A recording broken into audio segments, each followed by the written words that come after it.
আসসালামু আলাইকুম। আমরা কাকে বেশি ভালোবাসি বলেন তো? অবশ্যই আল্লাহকে, তারপর আল্লাহর রসুলকে। এখন আজকে আমরা যে ভিডিওটা বানাতে যাচ্ছি ওটা আল্লাহর মহব্বত কেমন করে অর্জন করা হয় তার উপর ভিত্তি করে। আল্লাহ তাআলার মহব্বত ও তার উপকরণ নিয়ে আমরা যে ভিডিও বানাচ্ছি সেটি হলো হযরত থানভী রাদিয়াল্লাহু আনহু হাসিল করার মহব্বত হাসিল করার 5টি উপকরণ আমাদেরকে বলে গেছেন। তার 4টি সেটা আমরা আপনাদের সামনে তুলে ধরবো। আল্লাহ পাক আমাদেরকে এগুলো আমল করার ও তৌফিক দান করার সুযোগ দিন। আমিন সুম্মা আমিন।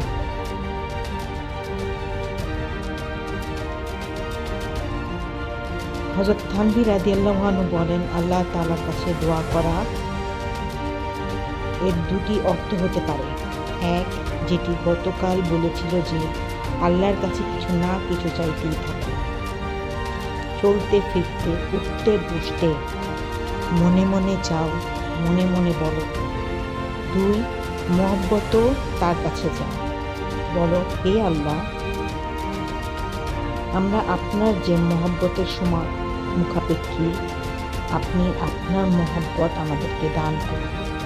হুজুর পাক সাল্লাল্লাহু আলাইহি সাল্লাম বলেছেন, হে আল্লাহ, আমি আপনার কাছে আপনারই মহব্বতকারী, আমার অন্তরে আপনার মহব্বত বেশি বেশি করে পয়দা করে দেন।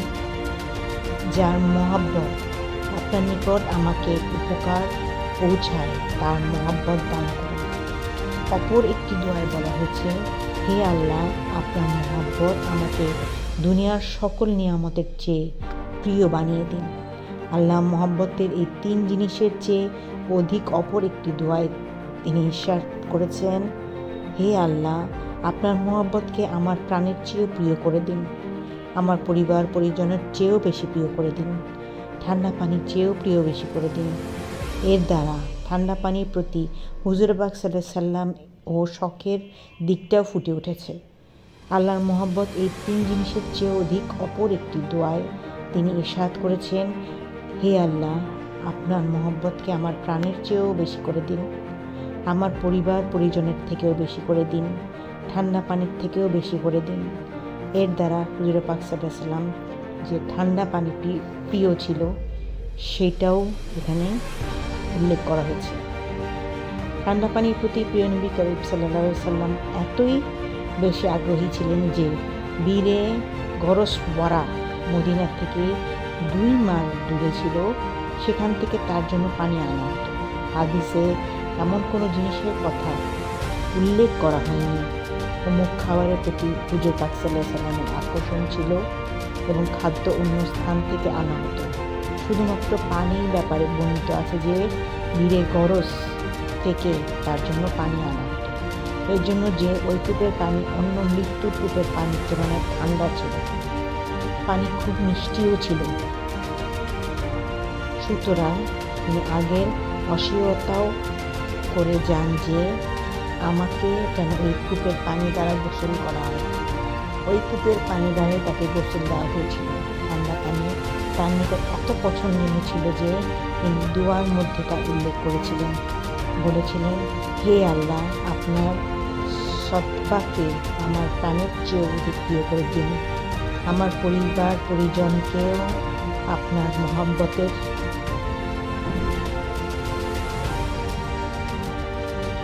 জন্য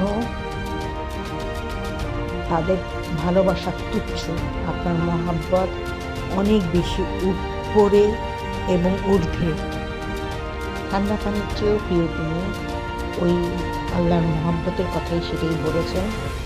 সকল মহব্বত অপেক্ষা যে মহব্বত উত্তম সেটা হলো আল্লাহর মহব্বত। ঝুলি ও পেয়ালা তার কাছে যান।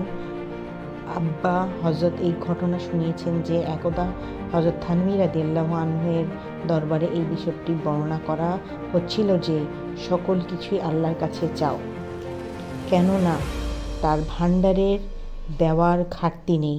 এই কথাই কোনো এক কবির চরণে ফুটে উঠেছে।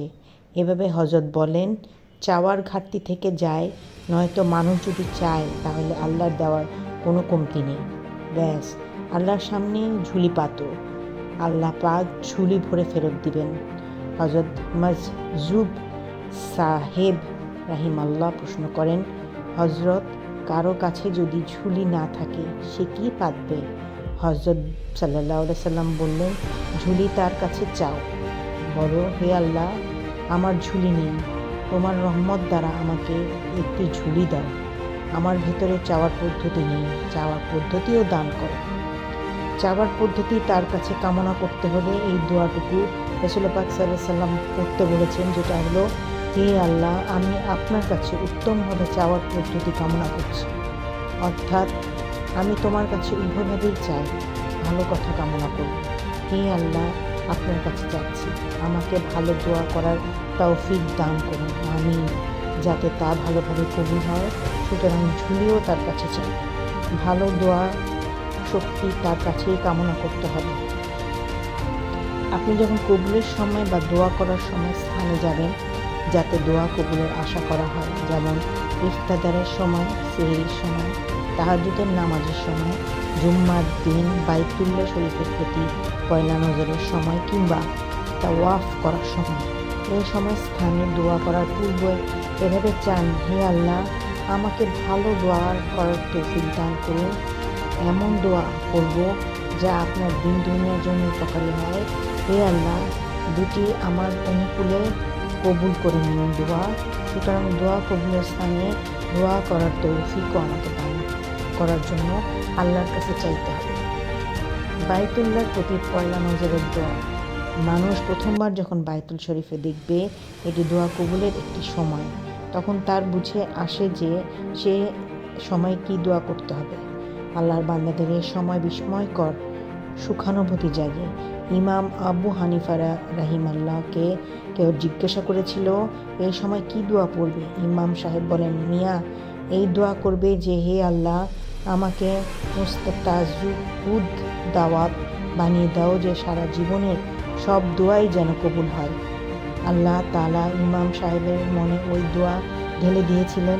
মোট কথা, চাওয়ার একটি বিদ্যা, একটি বিষয় যা সকলকে দিয়ে হয় না। আমার যখন হারাম মাইন মক্কা মদিনা যাওয়া হয়েছিল এবং বাইতুল শরীফের প্রতি নজর পড়েছিল, তখন আমি বলেছিলাম, হে আল্লাহ আমার বুঝে আসছে না যে আমি আল্লাহ আপনার কাছে কিভাবে দোয়া করব, সেটি আমাকে বোধগম্য করার তৌফিক দান করুন এবং আমি কীভাবে চাবো সেটা আমাকে চাওয়ার প্রক্রিয়া বুঝিয়ে দিন। এই দিকটি হযরতের কথায় ফুটে উঠেছে যে ঝুলিও তার কাছে চাও, এভাবে মহব্বত তার কাছে কামনা করো যে হে আল্লাহ তোমার মহব্বত আমার অন্তরে পয়দা করে দাও এবং এই মহব্বতকে সকল মহব্বতের উপরে বিজয়ী করে দাও। আমিন সুম্মা আমিন। আজকে এই পর্যন্তই, আবার নতুন ভিডিও আপনাদের সামনে তুলে ধরবো। সেই পর্যন্ত আমার সাথেই থাকুন, বেল আইকনে ক্লিক করুন, ফলো করুন, সাবস্ক্রাইব করুন এবং শেয়ার করুন। ভুল ত্রুটি মাফ করবেন। আমিন সুম্মা আমিন।